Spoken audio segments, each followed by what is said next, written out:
When Mouri Ran went to get some sugar, the murderer put a sedative into her drink. After she finished the drink, she fell asleep, and the murderer carried her to the side of the bathtub and began the attack.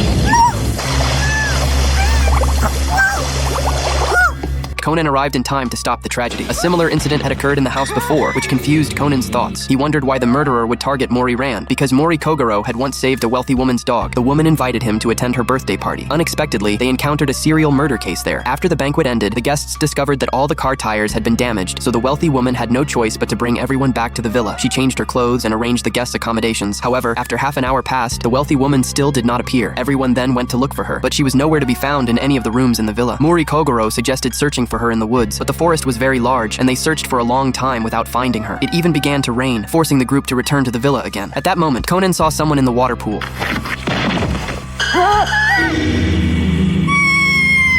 Mouri Kogoro discovered that Nikaido was already dead and speculated that the murderer had drowned him by pressing him into the pool. While they were searching for the wealthy woman in the woods, the murderer must be among them, and the missing wealthy woman became a suspect. Liu Tian tried to calm everyone's emotions and asked the butler to make some coffee. After hearing this, the butler went toward the kitchen. Mouri Ran followed to help, unaware that danger was approaching. While getting sugar, she was drugged by the murderer. As soon as she finished the coffee, she fell into a deep sleep. The butler stayed behind to take care of Mouri Ran. Looking at Mouri Ran's face, she thought of her own granddaughter. If no accident had happened, perhaps her granddaughter would have been as beautiful as Mouri Ran. The others continued searching for the wealthy woman. When they reached the corridor, the lights suddenly went out. Conan then heard the sound of glass breaking and ran toward it.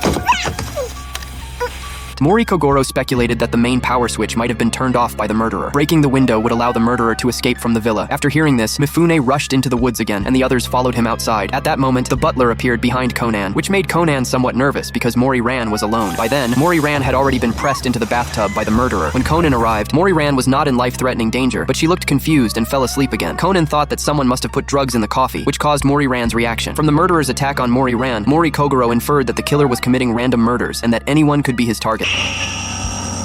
Ichijo Takashi also asked the butler to make coffee. Conan did not dare to drink the coffee in his hand. Ichijo Takashi reminded him that there was no sleeping pill in it. Conan immediately ran to the bathroom, and as soon as he opened the door, he saw someone inside the bathtub. The victim was the wealthy woman, whose death was identical to Nikaido's. After examination, Mouri Kogoro determined that the wealthy woman had been dead for 1 to 2 hours, and the murder time should have been between 5 and 6 in the morning. At that moment, Liu Tian told Mouri Kogoro that Mifune had left his room around 6 in the morning. Mifune explained that he could not sleep at the time, so he went to the second-floor restroom to wash his face. Conan believed that the murderer should be one of the two men, but there were several points he could not quite figure out. The tape marks on the wealthy woman's mouth and the binding marks on her hands and feet told Conan that she had been imprisoned by the murderer after she went missing. But why didn't the murderer kill her immediately and instead wait so long before acting? Moreover, the wealthy woman's clothes were completely soaked. At this moment, Conan walked to the edge of the bathtub and turned the faucet.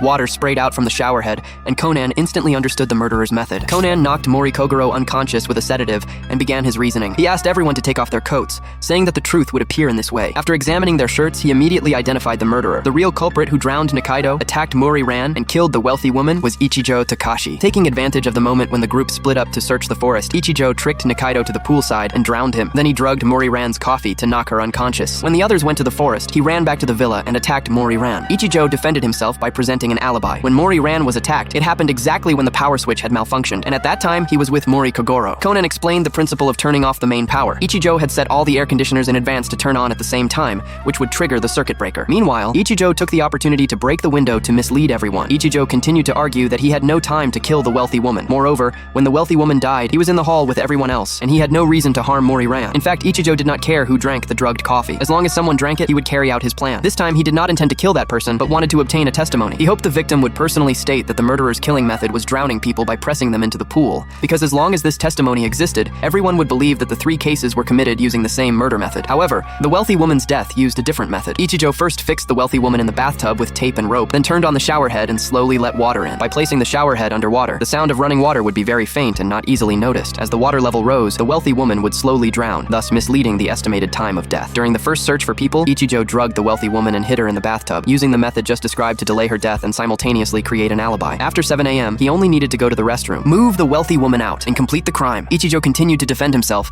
saying that unless conclusive evidence was presented, he would not confess. Conan smiled and began explaining the reason for asking them to remove their coats, because the water stains on the clothes were the key evidence. The water stain on Gojo's sleeve was left when he washed his hands after using the restroom. The stain on Mifune's collar was from washing his face. Only Ichijo's water stain was located at the elbow, which meant it was left when he had rolled up his sleeves while moving the wealthy woman. Ichijo's psychological defense finally collapsed. He admitted to the murders, saying that everything he did was for the butler's granddaughter. 2 years ago, these same people were playing on an island when they encountered a heavy rainstorm. Most of them returned to the boat, but the wealthy woman refused to board. As the rain grew heavier, the butler's granddaughter had to wear a life jacket and go look for the wealthy woman. Unexpectedly, Nikaido was also on the island, but there were only 2 life jackets available. So they abandoned the butler's granddaughter and grabbed her life jacket to safely reach shore, while the butler's granddaughter drowned in the sea. In order to avenge the girl he loved, Ichijo planned everything.